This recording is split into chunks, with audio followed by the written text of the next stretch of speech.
Assalamualaikum warahmatullahi wabarakatuh. Alhamdulillah hamdan katsiran thayyiban barakan fih kama yuhibbu rabbuna wa yarda. Asyhadu an la ilaha illallah wahdahu la syarikalah wa asyhadu anna Muhammadan abduhu wa rasuluh. Amma ba'd. Alhamdulillah, pada kesempatan kali ini kita melanjutkan dari kajian sifat-sifat orang Yahudi yang Allah Subhanahu wa taala sebutkan dalam Al-Qur'an. Kemarin telah membahas sifat yang pertama sampai yang ke-10.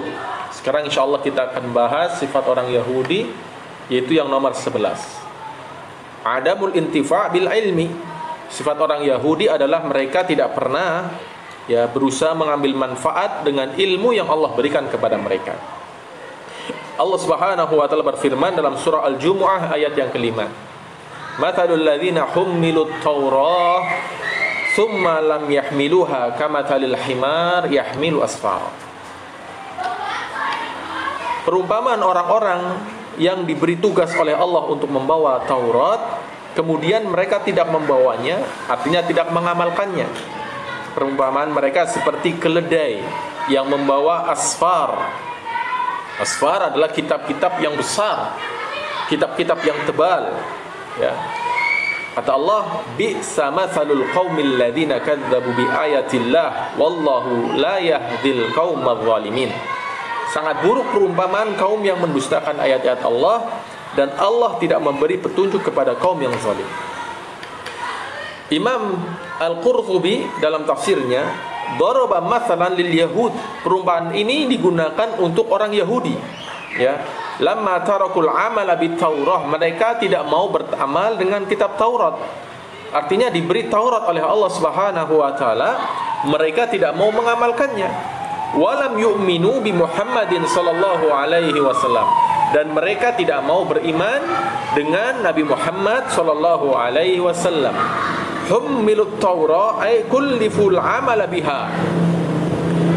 Hummilut Taurah, membawa Taurat, artinya mereka diberi beban, diberi kewajiban untuk mengamalkan At-Taurah. Sebagaimana dari tafsir Ibnu Abbas radhiyallahu ta'ala anhu. Jadi keledai itu tidak mengetahui apa yang dibawa di atas punggungnya.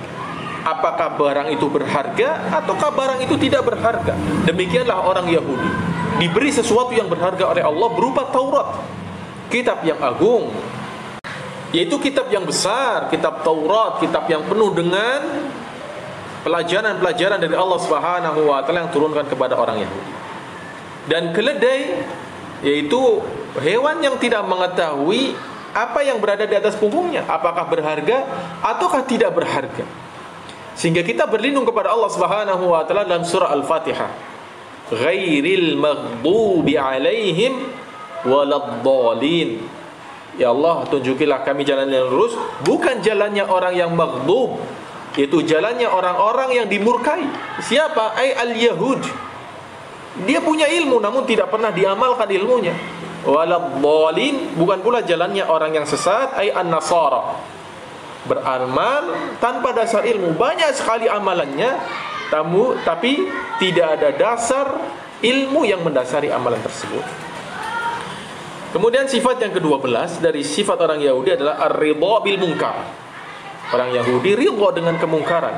Ada kemungkaran, mungkin mereka dukung atau bahkan mereka mengajak kepada kemungkaran. Allah berfirman dalam surah Al-Maidah ayat 79.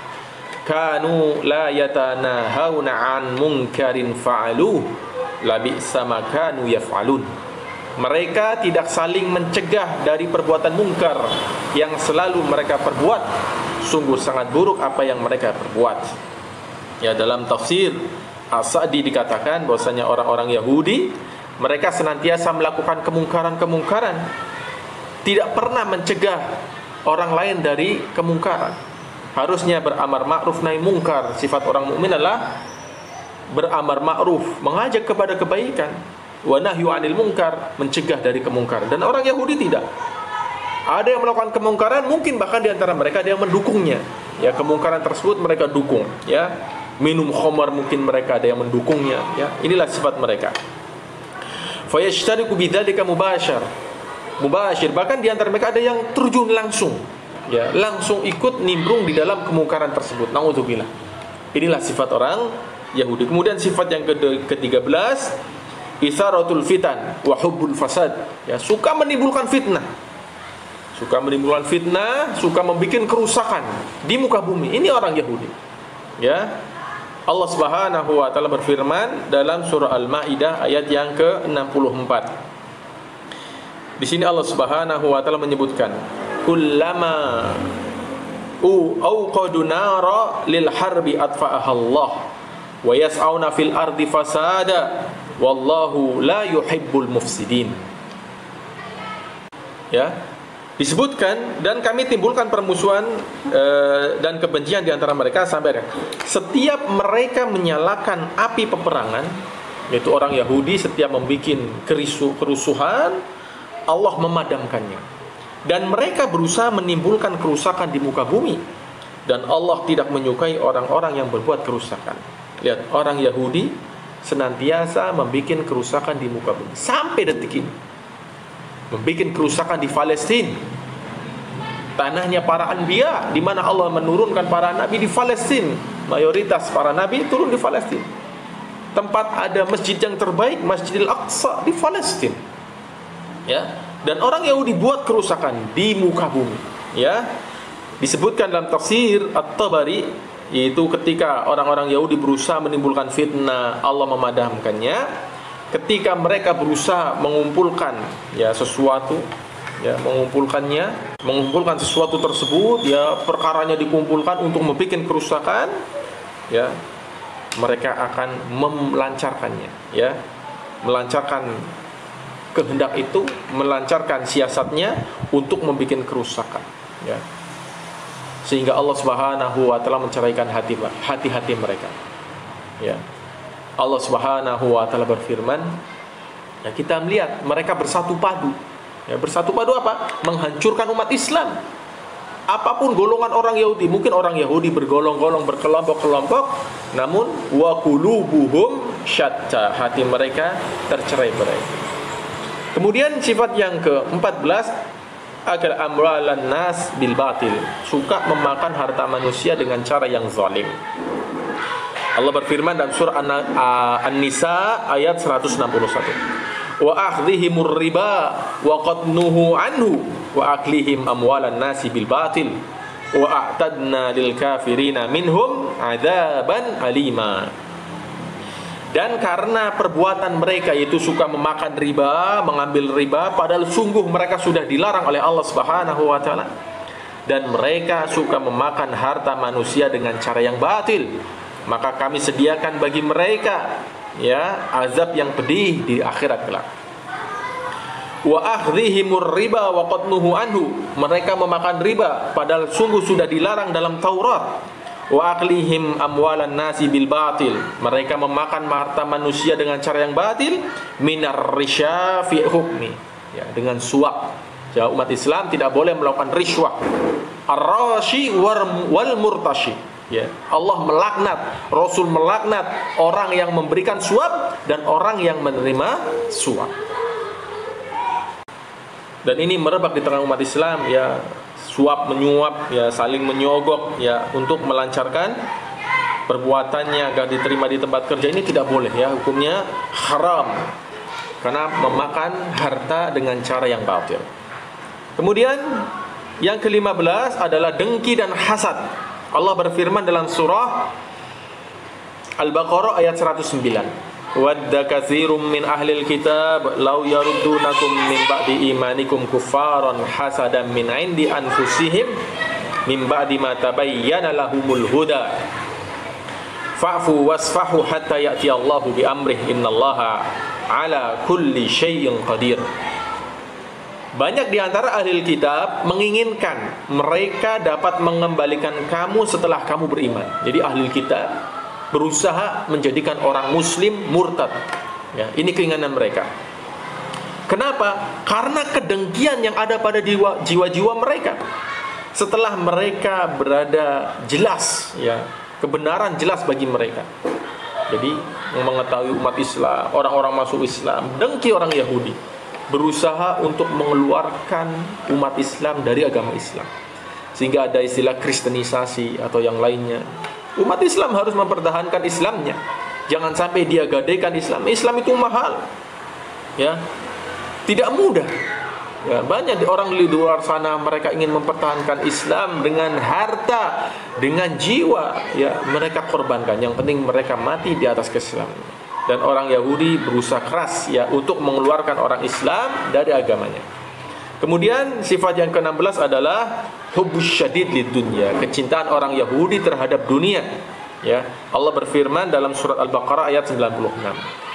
Wala tajidannahum ahrasan nasi ala hayati wa minal ladina asyraku yawaddu ahaduhum law yu'ammaru alfasanah wa ma huwa bimuzahzihihi minal adzabi ay yu'ammar wallahu basirum bima ya'malun. Dan sesungguhnya engkau Muhammad akan mendapati mereka, siapa? Orang-orang Yahudi, manusia yang paling rakus akan kehidupan dunia, bahkan lebih tamak dari orang-orang musyrikin. Masing-masing dari mereka menginginkan umur yang panjang, alfasanah, 1000 tahun. Padahal umur yang panjang itu tidak akan menjauhkan mereka dari azab Allah.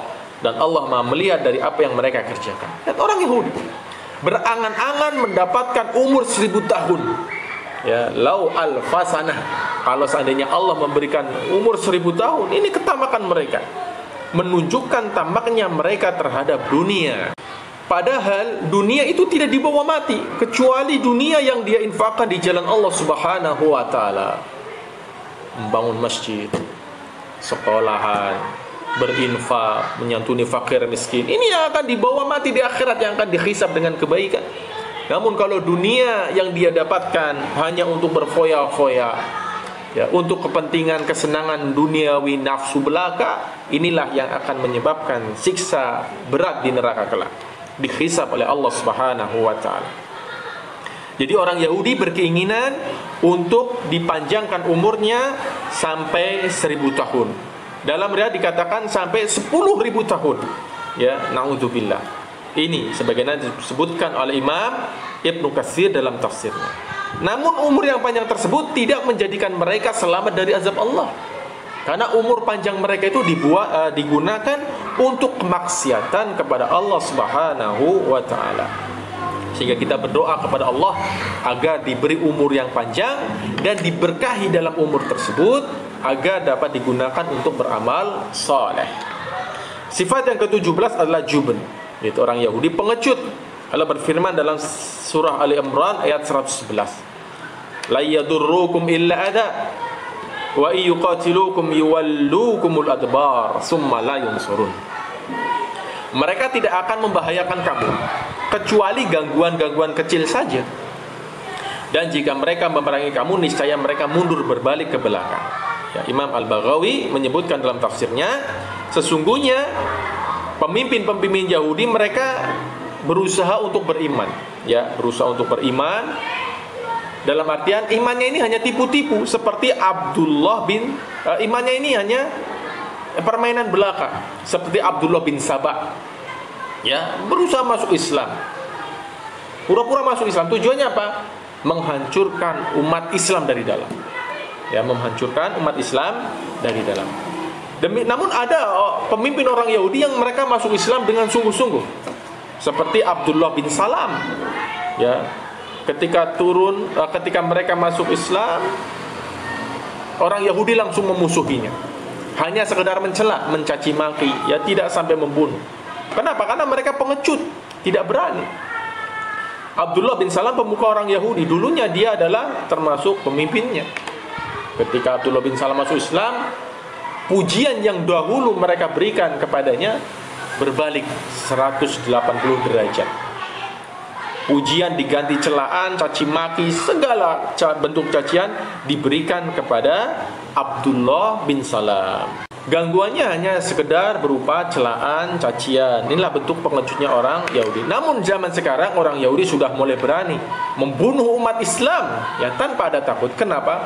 Karena umat Islam mulai meniru gayanya orang Yahudi dalam hal bermedia sosial. Mereka meniru orang-orang Yahudi, bergoyang, perempuan-perempuannya sudah mulai bergoyang di depan umum. Nauzubillah. Ini bentuk kerusakan yang ada pada umat Islam. Sehingga orang Yahudi tidak takut lagi kepada umat Islam. Kemudian yang ke-18 adalah al-ghurur wal kibr. Ya, orang Yahudi tertipu dan sombong mereka. Surat Al-Baqarah ayat 111 Allah berfirman, "Wa qalu la yadkhulul jannata illa man kana hudan aw nasara. Tilka amaniyuhum. Qul hatu burhanakum in kuntum shadiqin." Dan mereka orang-orang Yahudi dan Nasrani mengatakan tidak akan masuk surga kecuali orang Yahudi atau orang Nasrani. Allah bantah, tilka amaniyuhum. Itu kan angan-angan kalian. Qul, katakanlah wahai Muhammad kepada orang Yahudi, hatu burhanakum in kuntum shadiqin. Datangkan bukti. Datangkan bukti jika engkau benar dalam pengakuanmu. Ya, orang mengaku harus mendatangkan bukti. Ya, al-bayyinatu 'alal mudda'i. Orang yang menuduh si fulan demikian, si fulan harus datangkan bukti. Demikian juga orang Yahudi. Mereka mengklaim surga itu milik Yahudi. Kalau nggak milik Yahudi, ya orang Nasrani. Ini ucapan mereka. Tapi Allah bantah. Hatu burhanakum in kuntum shadiqin. Datangkan bukti jika kalian memang benar menjadi penghuni surga. Ya, inilah tertipunya mereka dengan ucapan. Ya, mereka yakin masuk surga. Padahal Allah menyebutkan dalam Al-Quran mereka akan menjadi penghuni neraka dan kekal selama-lamanya karena mereka menyekutukan Allah Subhanahu wa ta'ala. Kemudian yang ke-19 adalah al-bukhl, pelitnya orang Yahudi. Allah berfirman dalam surah An-Nisa ayat 53, am lahum nasibum minal mulki fa idzal la yu'tunan nasa naqira.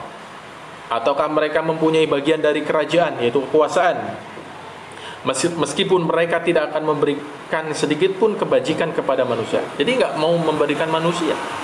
Pelit. Ya, fayufaddiluna man sya'u ala man sya'u bimujarradi ahwa'ahum. Jadi orang Yahudi dalam tafsir As-Sa'di dikatakan ada sebagian mereka itu punya kekuasaan, punya kekayaan, namun enggak mau memberikan sedikit pun kepada yang lainnya. Inilah bakhilnya orang Yahudi, ya. Pelitnya orang Yahudi, ya, tidak mau menginfakkan kepada Musa. Syai'an wala qalilan.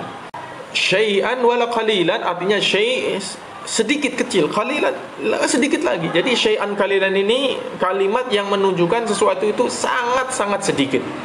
Ya. Wala yu'tunan nasa naqira ay syai'an wala qalilan. Ya, tidak mau memberikan bagian kepada manusia syai'an qalilan, sedikit sekalipun mereka tidak mau. Ya, bakhilnya orang Yahudi. Maka umat Islam harus menjauhi hal ini. Tidak boleh mereka itu bakhil, ya, karena sebagian harta yang dimiliki oleh orang kaya adalah hak kaum orang miskin. Ya, maka diperintahkan berinfak, diperintahkan zakat. Ya, kenapa? Karena ada bagiannya dari orang miskin. Kemudian sifat yang terakhir adalah tahayul wal khida'. Orang Yahudi itu suka membuat tipu daya. Ya, Allah berfirman dalam surah Al-Baqarah ayat 65. Walaqad alimtumul ladzina i'tadaw minkum fis sabt faqulna lahum kunu qiradatan khasiin. Dan sungguh kamu telah mengetahui apa yang mengetahui orang-orang yang melanggar, ya, di antara kamu pada hari Sabat, yaitu hari Sabtu. Lalu kami katakan kepada mereka, jadilah kamu kera yang hina. Jadi orang Yahudi ini di ayat pembahasan yang ke-20 sifat mereka adalah suka menipu. Ya. Siapa yang ditipu? Allah Subhanahu wa ta'ala. Bayangkan.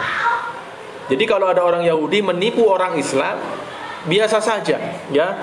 Jangan heran. Kenapa? Allah Rabbul Alamin, zat yang Maha mengetahui saja ditipu oleh mereka. Berusaha untuk ditipu, diakal-akali hukum syariatnya. Ini orang Yahudi, liciknya orang Yahudi, ya. Jadi ada kisah dalam surah Al-A'raf juga sama disebutkan secara lengkap, yaitu ayat yang ke-163. Jadi Allah Subhanahu wa ta'ala menjadikan hari Jumat untuk orang Islam, hari Sabtu untuk orang Yahudi, dan hari Ahad untuk orang Nasara. Jadi ibadah mingguan, ya, seperti kita ibadah mingguannya hari Jumat, dan orang Yahudi itu dijadikan hari Sabtu. Nah, di hari Sabtu ini orang Yahudi tidak boleh menangkap ikan, ya, tidak boleh menangkap ikan. Ya, jadi Allah jadikan hari Senin, Selasa, Rabu, Kamis, Jumat, dan Ahad itu ikannya sepi. Ya, ini ujian dari Allah. Dijadikan ikannya itu nggak keluar. Kemudian di hari Jumat, di hari Sabtunya ikan-ikan banyak. Ya, ketika mereka hendak pergi ke tempat ibadah mereka, jadi untuk orang Yahudi tidak boleh menangkap ikan di hari Sabtu, dan dari Sabtu ikannya banyak. Allah sebutkan dalam surah Al-A'raf, ya kita ulang dalam ayat ke-163.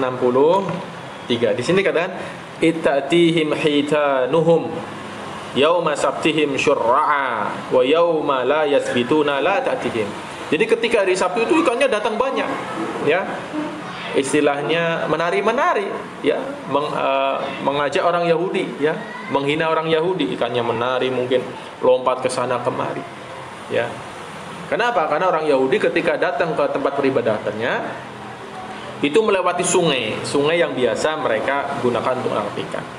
Nah, ketika mereka melihat seperti itu, mereka mengakal-akal.